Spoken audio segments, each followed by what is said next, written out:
एक चीज़ क्लियर है कि फाइनली अब हम निफ्टी पर 10 डे एक्सपोनेंशियल मूविंग एवरेज की तरफ बढ़े। एक बात भी हुई थी कि या तो आप मार्केट कंसोलिडेट करें और मूविंग एवरेज ऊपर आ जाए, या इंडेक्स सीधा एक बार वहाँ चला जाए। दो में से एक चीज़ हो जाए। मार्केट ने थोड़ा सा इजी वे आउट अपनाया या फिर वो फास्टर वे अपनाया। सीधा एक शॉट में हम 10 डे के करीब।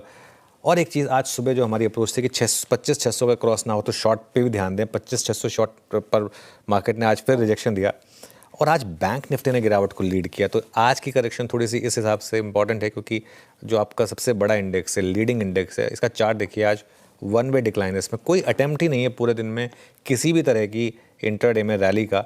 और आज देखिए मिड कैप, यहाँ पर भी आपको गिरावट दिखाई देगी। जाते जाते कम से कम 2500 तो नहीं, लेकिन हाँ, कुतुब मीनार आखिरी में, मतलब पूरे सेशन की नहीं, लेकिन एटलीस्ट आपको एक छोड़ दे रही है। एटलीस्ट दो में से एक प्रोट्रैक्टर काम कर गया एज ऑफ नाउ, और वहाँ निफ्टी बैंक ने 10 डे में डिफेंड किया। कैसे देखना चाहिए इस प्लेसमेंट को, स्पेशली अनुज इस बात के मद्देनजर की कर एक्सपायरी है? वीरू, मैं बताऊं, मैं आपको जब ये मैंने स्ट्रैटेजी ग्राफिक भेजे थे तब ये रिकवरी शुरू नहीं हुई थी, तो ये बात मैं अपफ्रंट क्लियर कर रहा हूँ।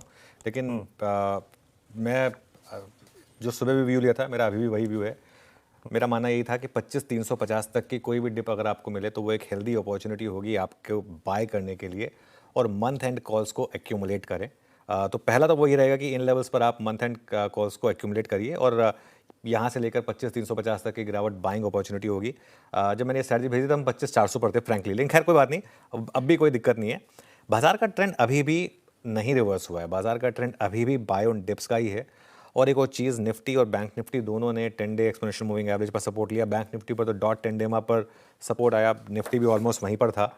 और निफ्टी बैंक ने 56,800 बजाया। आज सुबह जो हमने 56,800 की मेक और ब्रेक लेवल की बात की थी, 56,850 तक गए हम, और वहाँ से घूमे फिर बैंक निफ्टी पर। और ये बात बैंक निफ्टी की ओर हम दिखा निफ्टी रहे हैं, कोई बात नहीं, लेकिन 56,800 हमने डिफेंड किया और 56,833 से घूमे 57,030 तक आए। तो ठीक है, क्लोज बिल्कुल ख़राब नहीं है मार्केट का। अच्छा, आपको मैं 2-3 एग्जांपल देता हूँ आज किस तरीके की ये मार्केट है। 2-3 स्टॉक्स देखिए। एक बार एशियन पेंट्स का चार्ट देखिए इंट्राडे में। आज सुबह वो एशियन पेंट्स पर फ्रैंकली मैं सरप्राइज था कि वो सीएलएसए की रिपोर्ट पर स्टॉक गिरा, क्योंकि ये स्टॉक बॉटम बना चुका है। और ये लगातार इस प्लेटफॉर्म पर बात हुई है कि जिस दिन वो डील हुई थी जेएसडब्ल्यू पेंट वाली, उस दिन से ये स्टॉक ने मुड़कर नहीं देखा है, और अब तो क्रूड भी नीचे आया है। ऐसे स्टॉक्स में अब आपको जैसे भी डिप मिले आप बाइंग करें। एक और चार्ट दिखाता हूँ आपको एसआरएफ का। एसआरएफ में कल गिरावट आई, लेकिन अगर आप कैंडल्स देखेंगे, आज की कैंडल ने कल की पूरी कैंडल को ओवरशैडो कर दिया और उसके ऊपर आकर क्लोज दिखा रही है। ऑल टाइम हाई पर आ गया स्टॉक का। तो ये मार्केट में कुछ टेलटेल साइंस होते हैं जब इस तरीके के मूव्स आने लगे इंडिविजुअल स्टॉक्स में, इंडिविजुअल पॉकेट्स में, कि मार्केट अभी भी स्ट्रांग है। इंडेक्स पर आई थिंक कुछ एक्सपायरी से रिलेटेड, आई थिंक कल की एक्सपायरी से पहले कुछ गेम हुआ या नहीं पता नहीं मुझे, लेकिन स्टॉक स्पेसिफिक एक्शन देखकर मुझे नहीं लग रहा कि मार्केट में अभी भी किसी तरह का कोई ब्रेकडाउन है। इनफैक्ट यही मेरा मानना है कि अभी भी जो बड़ी ट्रेड है वो लोअर साइड पर बाइंग की ही है।